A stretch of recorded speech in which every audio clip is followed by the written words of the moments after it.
German அரசாங்கம் TDS அனுசரணையோட பன்னெண்டு இளைஞர்கள் வந்து மோஜோ ரைனிங் எடுத்துக்கிறாங்க.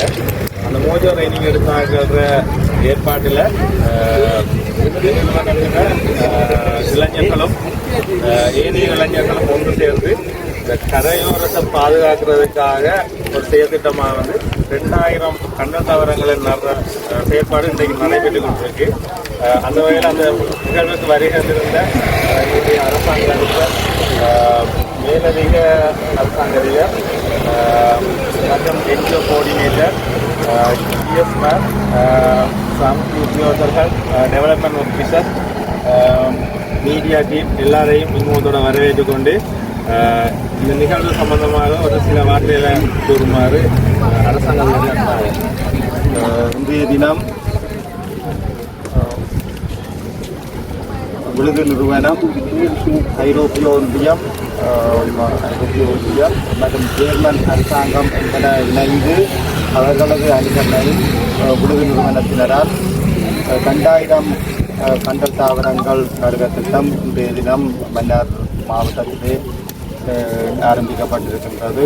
உண்மையிலே ஈரநிலத்தின் உயிரின பல்லினத்தன்மையை பேணுவதிலே கண்டல் தாவரங்கள் மிகவும் முக்கியமான பங்களிப்பை வழங்கி வருகின்றது. எனவே அந்த வகையில் தற்பொழுது இன்றைய தினம் அதுவும் மன்னார் மாவட்டத்திலே, உங்களுக்கு தெரியும் மன்னார் மாவட்டம் ஒரு வெப்ப வலயம், அந்த இடத்திலே நாங்கள் இந்த இவர்களால் முன்னெடுக்கப்பட்டிருக்கின்ற இந்த கண்டல் தாவர வளர்க்கிற செயற்திட்டம் வந்து உண்மையிலே ஒரு ஆக்கப்பூர்வமான ஒரு முயற்சி.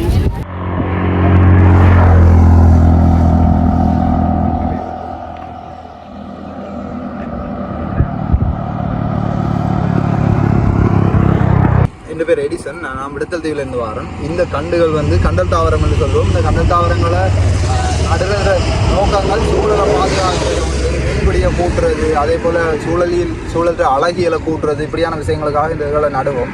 மன்னார் மாவட்டத்தில் பார்த்திங்கன்னா வேறு நிறைய நிறுவனங்கள் இந்த வேலைகளை இப்போ இந்த கரண்ட் சிச்சுவேஷனில் செய்து கொண்டு வராங்க. அதில் விழுதுகள் உண்டு, வேறு எஸ்டிஓ, மார், டோக்கியோ சிமெண்ட், இப்படி வேறு நிறைய பேர் செய்கிறாங்க. ஆனால் யார் செய்தாலும் இந்த கண்டுகள் கிடைக்கிறது வந்து விடுத்தல் தீவில் டினோசா மேங்க்ரூ நர்சரிங்கிற ஒரு நர்சரியில் தான் இந்த கண்டுகள் கிடைக்குது.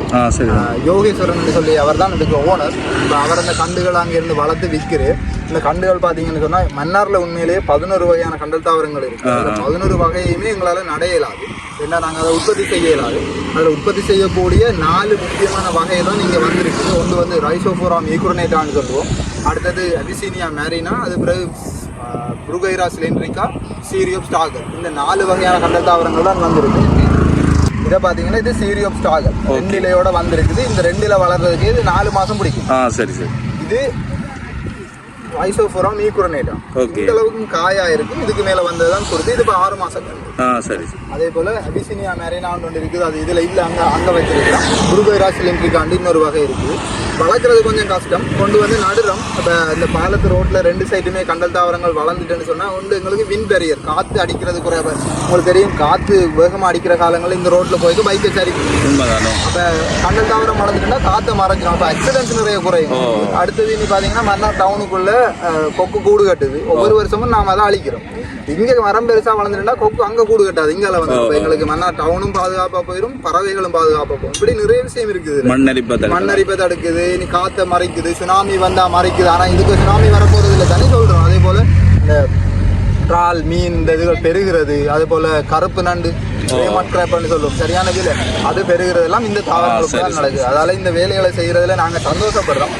வேறு நிறுவனங்களோட ஃபண்டோட இளைஞர்கள் ஒன்று சேர்ந்து இதை செய்துன்னு வரோம். சரி, நன்றி தம்பி, நன்றி.